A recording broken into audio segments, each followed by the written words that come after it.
Where do I look? I guess there. No? There? There. Okay, hi! It's Campbell again, and this is Stitch Therapy. You might hear my dog in the background, Taki. He doesn't understand why I talk to my camera. He doesn't even like it when I talk to people on the phone. So he may make an appearance here. Oops, he's knocking over boxes. Yes, he is. So, good morning, good afternoon, good evening, wherever you are in the world. Thank you to the people that gave me encouragement after my first video. This is, I'm going to call this my beginning again Flosstube 1.5.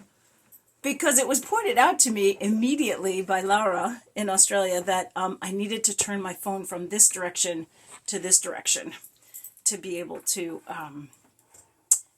get rid of that rookie mistake of the two black sides panels. So for those of you who are really good at this and have been doing this a long time, I look at your videos and I see these beautiful backgrounds and everything so clean and orderly, or you're in your Stitchy studio, or you have a business. Obviously, you're business owners and you're selling stuff on Etsy. Well done. I am not all that. And I don't know, I would say well, let me first of all, those of you who just have found me today, my name is Campbell. I live in Virginia, in the Shenandoah Valley. I am a therapist here. I'm an LPC. I work in an outpatient public hospital. And I do cross-stitch and needlework as my personal meditative therapy practice. But one of the things I was thinking was that I wanted to mention that I didn't in the first, beginning Flosstube number 1, was that there actually was a study done, and it was done, I want to say 2012? Okay, I'm jumping in. Boop. I did a quick Google search for research study for cross-stitch and stress reduction. I tried to find that article, which I don't know where it is. I will keep looking, but I found some other cool stuff. And this was only a 5-minute search, so this is definitely not expansive. But here's what I found quick. Mr. Stitch, and I'll put the links for these in the description. So there's one by Mr. Stitch, The Real Mental Health Benefits of Cross-Stitch, right? Mr. Stitch says that.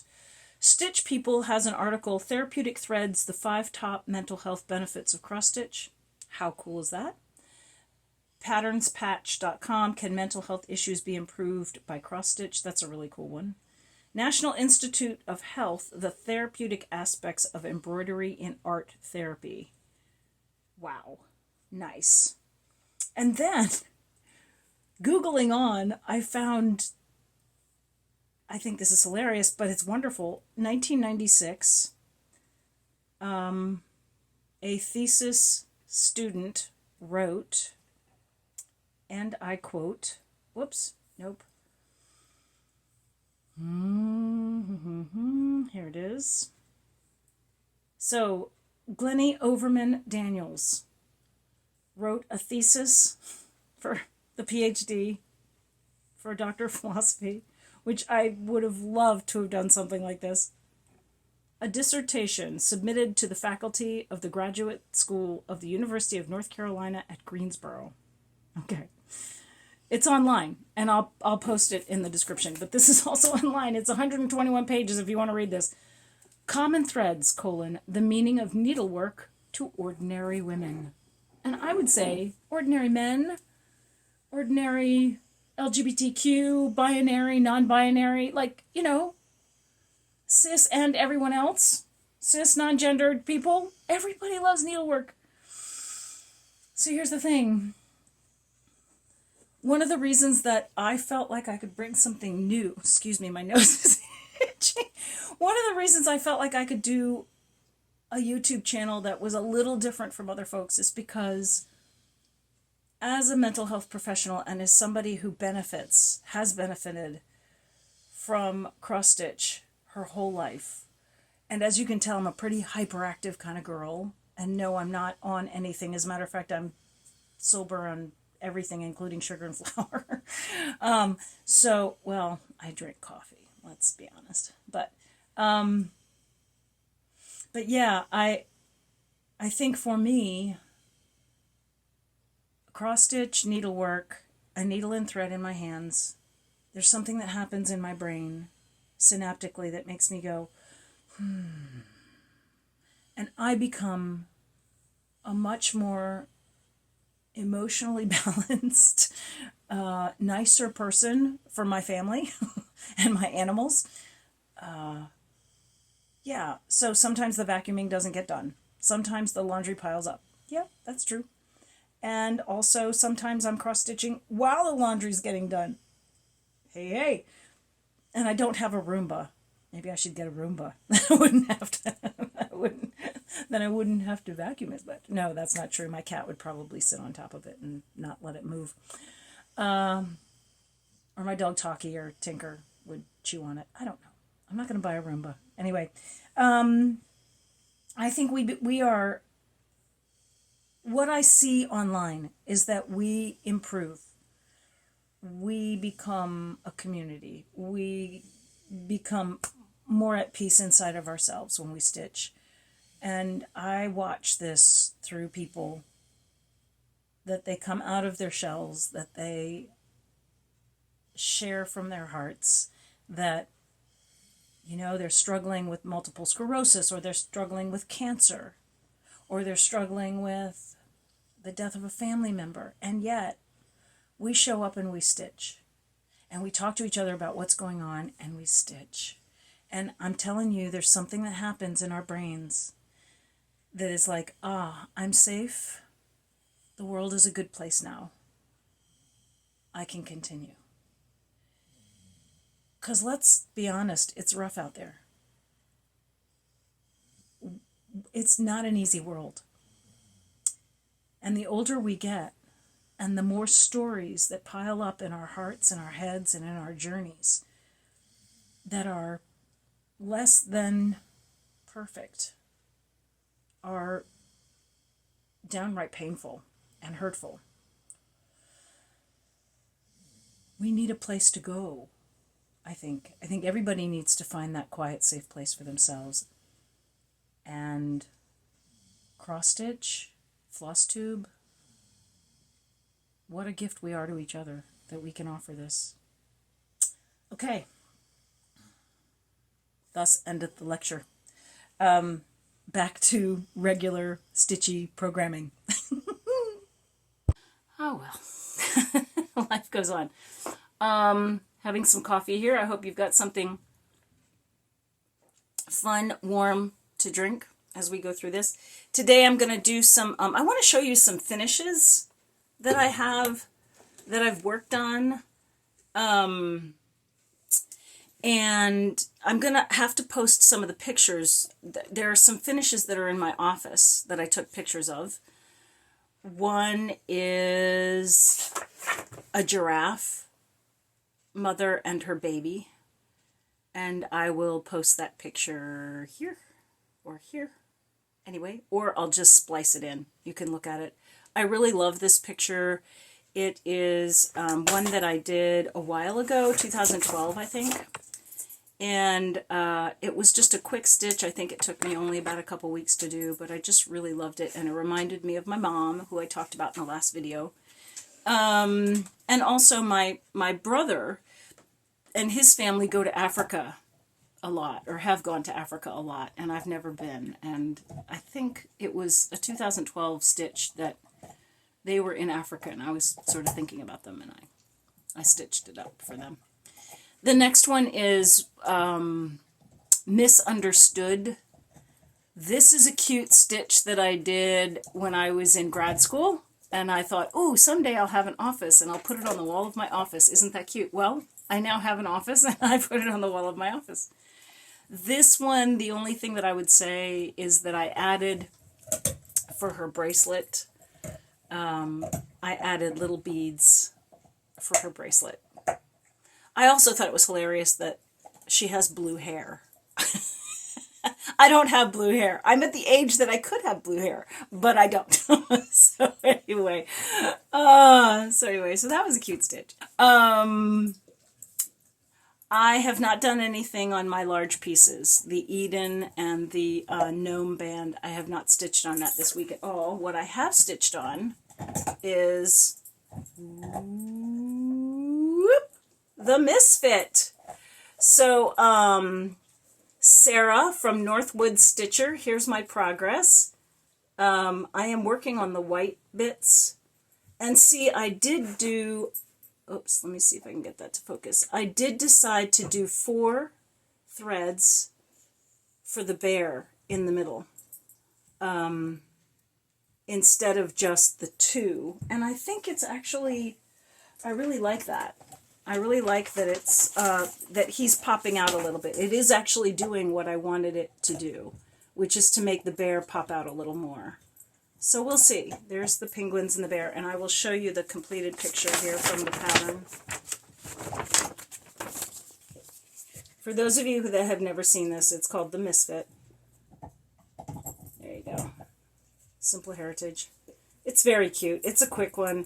I also have the individual, which is a teeny tiny one with that one. I also have that kit, but I don't know that I'm going to do that one. I'd like to get back to my full coverage, larger pieces. But this one I've been working on at work, and when I have cancellations or somebody doesn't show.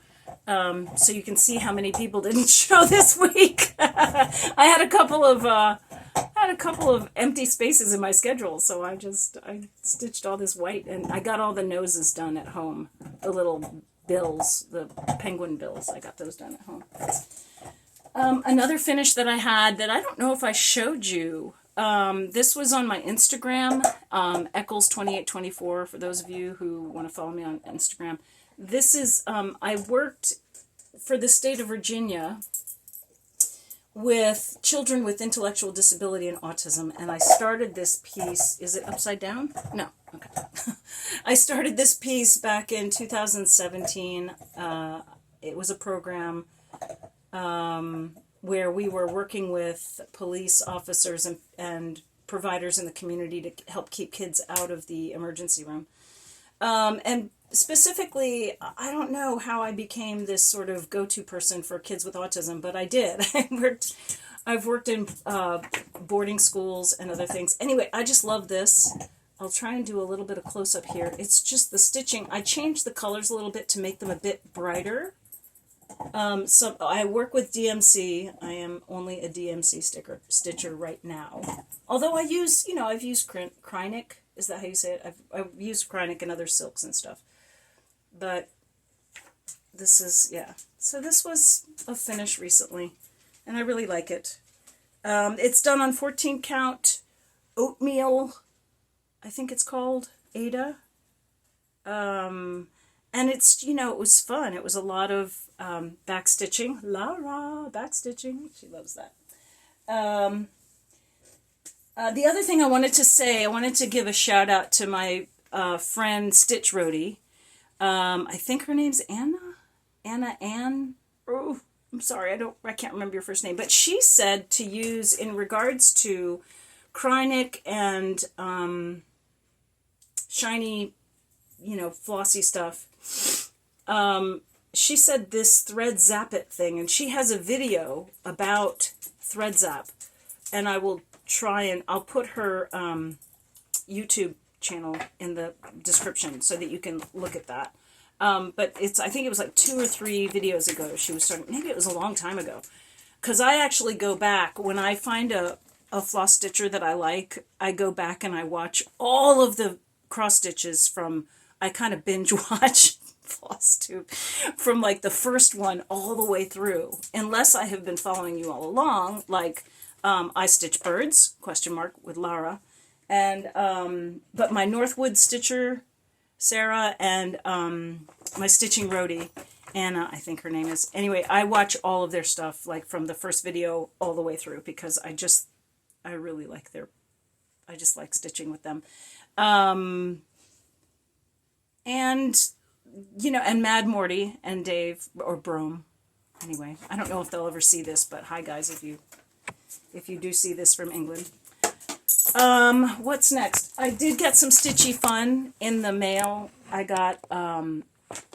took an inspiration from Sarah Northwood Stitcher, had some thrift shop find books, and so I went and was looking for used books also in cross stitch, and I wanted to show you my finds in the Stitchy book category today. So this is one that I had never seen, Cross Stitch Storyland, and this was, I think, this was thrift shop book. I think it was $4. Yeah. So, Storyland Cross Stitch, 15 projects and free gifts for your stitching pleasure. And then I opened up the back, and I'm not sure what the project was, but there's still a project in the back that I have not opened. Let's see. Oh, how cute. It's a little card. It's a little, like, postcard. You can mail somebody this. And a little bit of floss. Aw, $3.10, just what everybody needs, right? Oh, dear. I'm going to show you my stash at some point. Oh, and there's a tiny piece of linen in here. I think this must be, I don't know, what does this look like to you? 32 count?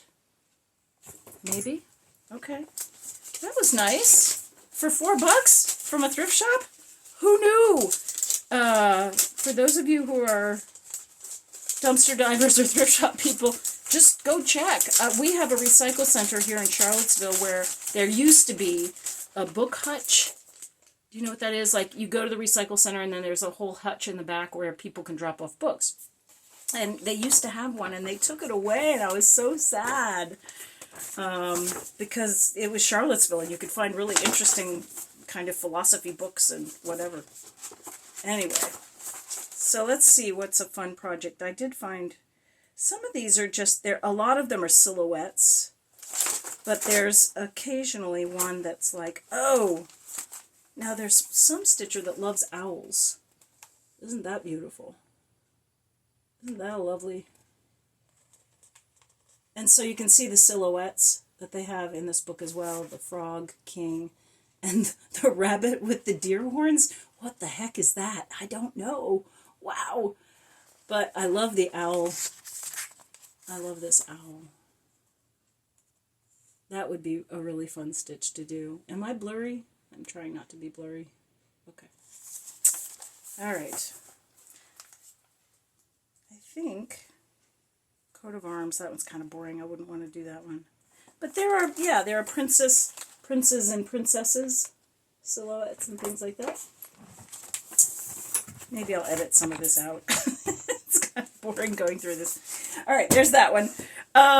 Let's see. Oh, and I think I am going to take the dive into linen at some point.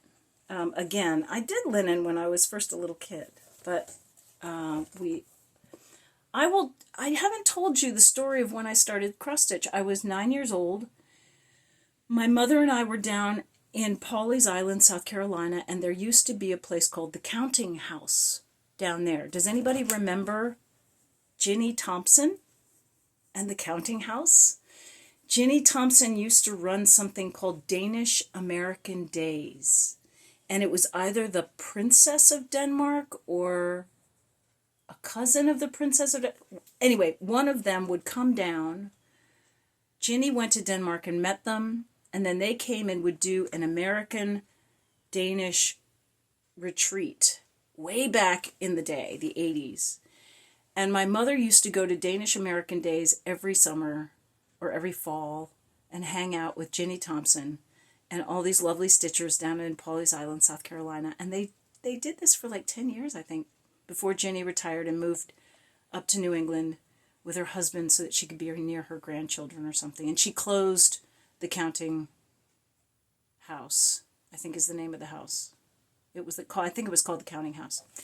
Anyway, so Ginnie Thompson and I and my mom sat down in a corner of her shop, and she said, I'm going to give you the 3-minute cross-stitch lesson.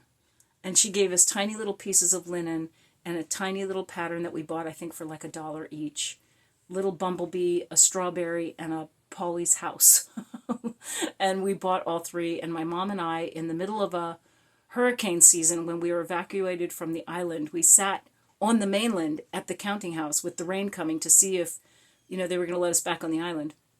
And we stitched these little things. And of course, the siren of all clear came, and the hurricane it became a tropical storm and moved off the land. I can't even remember which one it was, if it was Hugo or something else, but it wasn't Hugo, because Hugo hit Charleston and Polly's really hard. But anyway. Yeah, so that was my first experience with cross stitch, and I just thought later on, when I found out who Ginnie Thompson was, I was like, oh my goodness, she taught me how to cross stitch with my mom when I was 9 years old. So that's my story of how I learned, but we learned on linen. So she taught me properly how to, stitch over 2 on linen. I think it was a 32 count. Anyway, this book, thinking about Ginnie, I found this book. It's an A to Z sampler, and it has really lovely, and it's like the cover is linen, right? It's a picture of linen on the cover. So it's just really lovely, and it has sweet little patterns in it that I would love to design. My mom, when she went overseas traveling, she went to Denmark, she went to Holland, she went to all these different countries, Hungary, and she brought back patterns, just like sampler patterns, sheets from this shop that she went to, of these huge sheets that had rows and rows and rows of sampler sections that you can make your own sampler and put it together. And I have those here in my stitch room, and someday I will do a video on putting a sampler together. See all the fun things that I want to do with you guys. Okay, so here's one that I thought was particularly fun. That would be, I love you, or I want you, right? The little sheep. It's like an American flag sampler. It's so cute. It's stinking cute. Ooh. Right. I want you. E-W-E. That's so stinking cute. So things like that are in this book. Ooh, here's another one that I liked. Again, more stitching than I will ever do in my lifetime. I mean, I'm 57. Realistically, I'm going to die with all of this stuff and never get it done. That's okay. Somebody in one of the videos was talking about what are the patterns that you want to do before you die. It was like making a bucket list of cross stitch patterns, and I can't choose. There's so many. I can't choose. I want to do them all. Okay, the next one. Yes, Sarah, there's more. This one was, I can't remember which discount place I found this. I might have even found this in a discount place online. Thrift Books online. I do a lot of that too. Let me get some coffee here. This is Wit and Wisdom cross stitch. And that actually looks like one of, Laura, that looks like one of your cats that shows up in the videos in I Stitch Birds. So Laura, this looks like one of your cats, doesn't it? I can't remember which one. Megan? Morgan? Is that the name of your cat? Anyway, I think that looks like one of your cats. Let's see. I'm trying not to show the pattern. Every today well lived makes yesterday a dream of happiness, and each tomorrow a vision of hope. Look therefore to this one day, for it alone is life.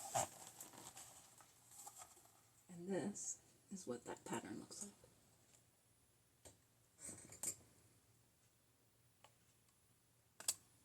Oh, I may take a picture of this and just post it a little bit for you, because that one's really lovely. It has just really interesting, like, I think that paisley is really interesting.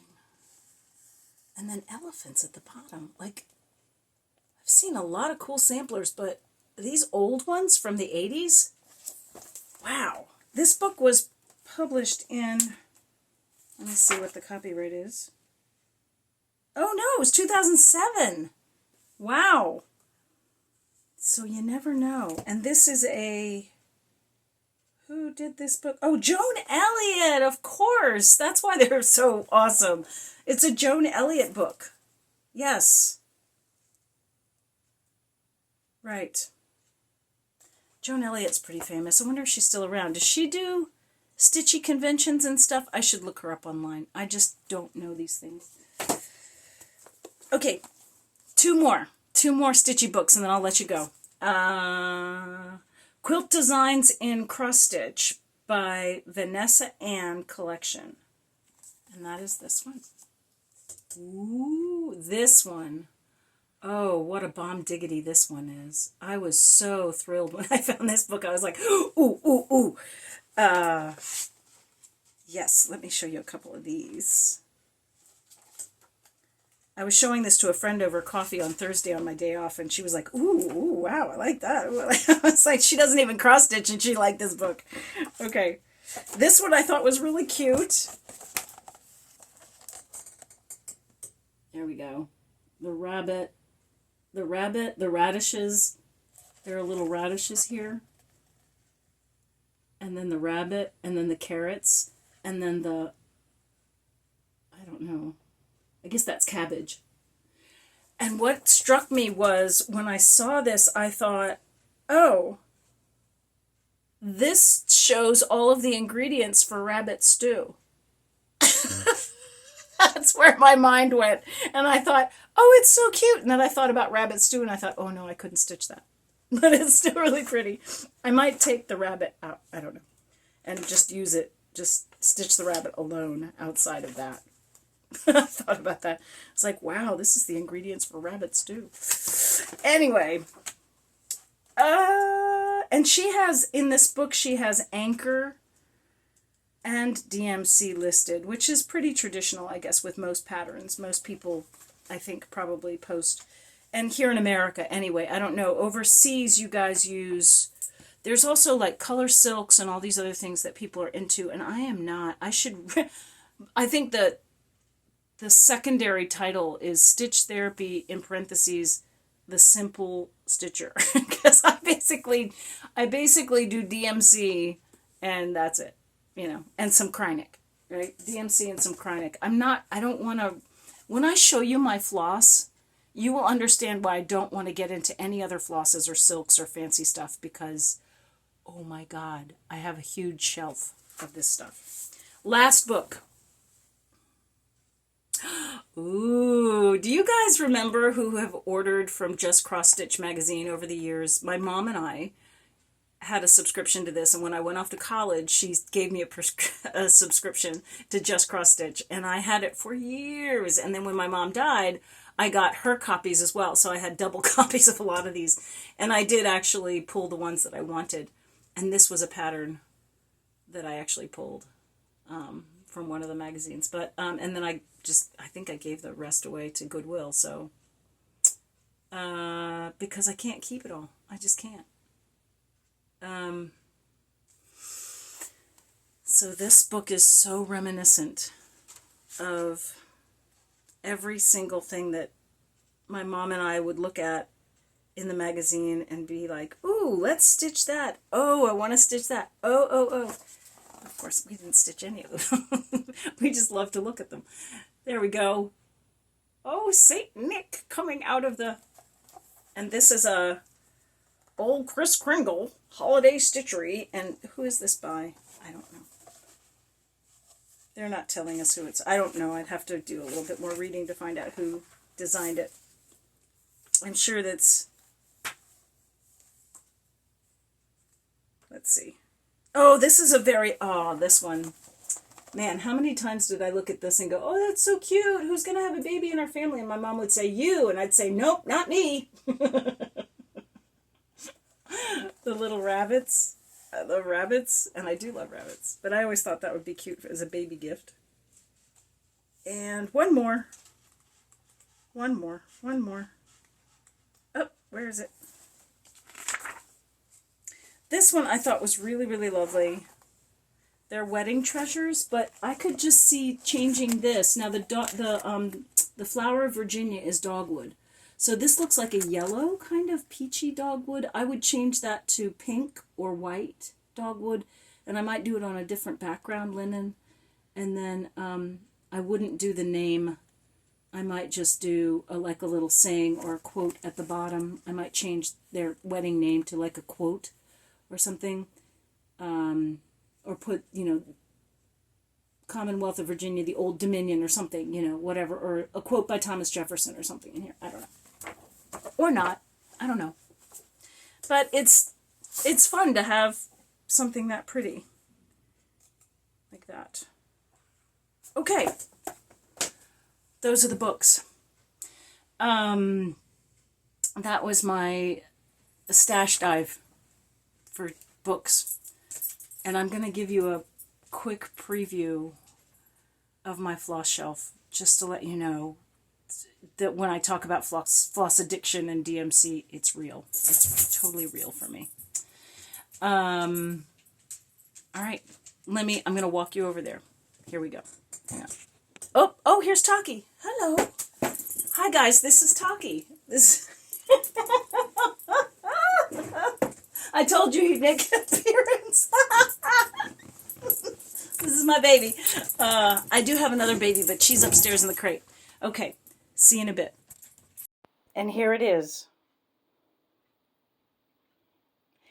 This is my stash wall. I know. Some of you are probably going, oh my God. I love bobbining. And here's the thing. I have, over the years, because I end up going to, I end up going online and finding like stash of DMC floss from people on Facebook Marketplace, and then I buy it and it comes to my house and I end up bobbining. Now, here's the thing about bobbining for me. It's a meditative practice.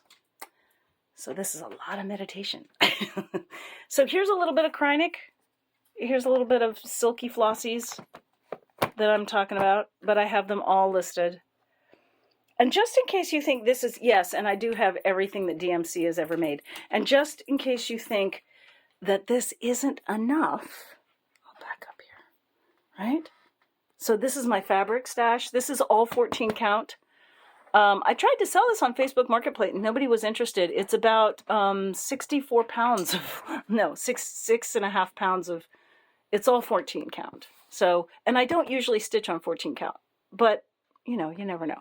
So there's some weird little weave stuff in here that I've gotten over the years that's kind of very loose. It's like an 18 count, or no, 14, 11 count loose kind of weavy thing. I don't know what it is. Again, I just end up buying people's estate sales stash. These are empty boxes for more bobbining.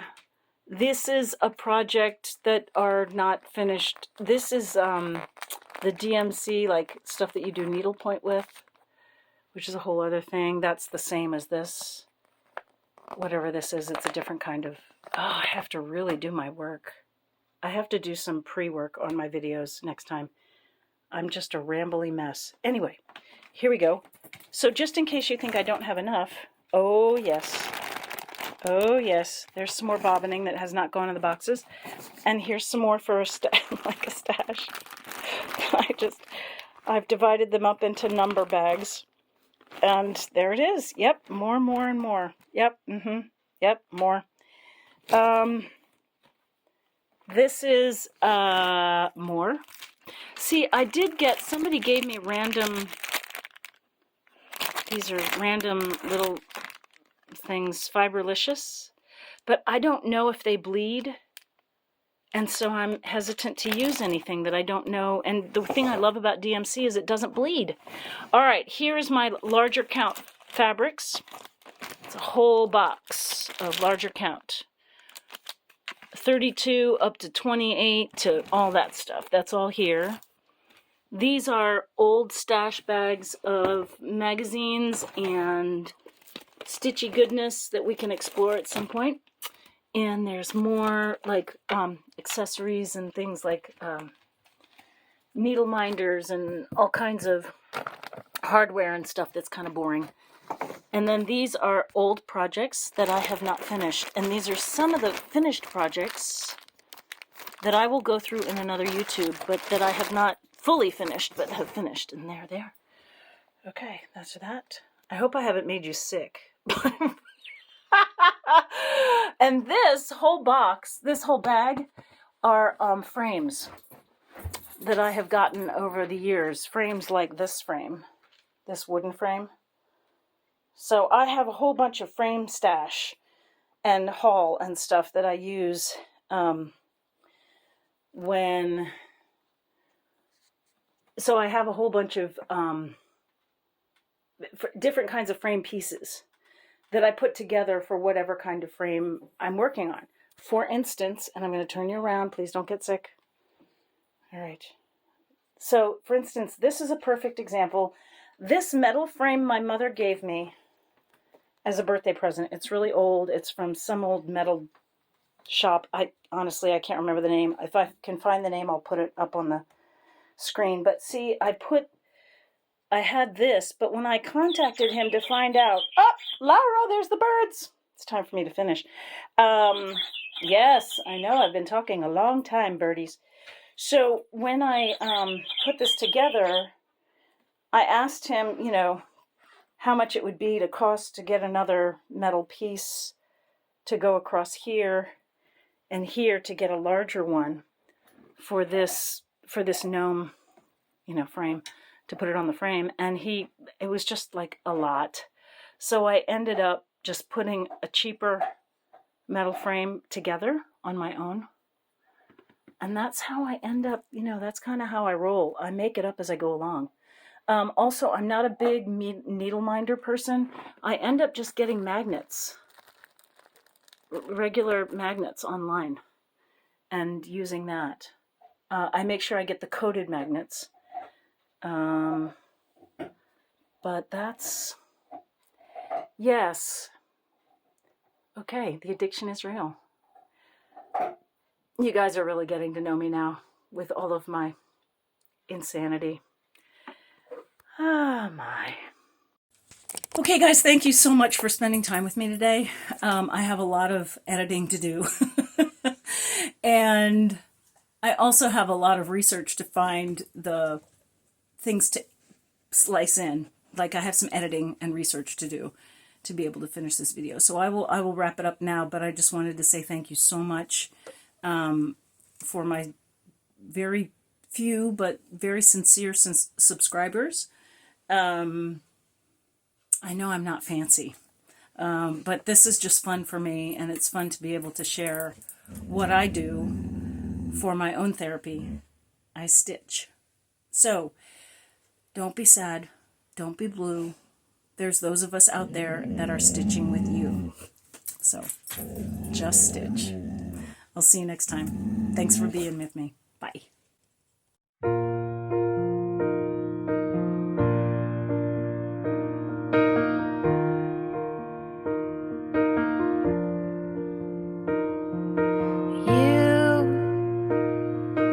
You're not the first to ask. Probably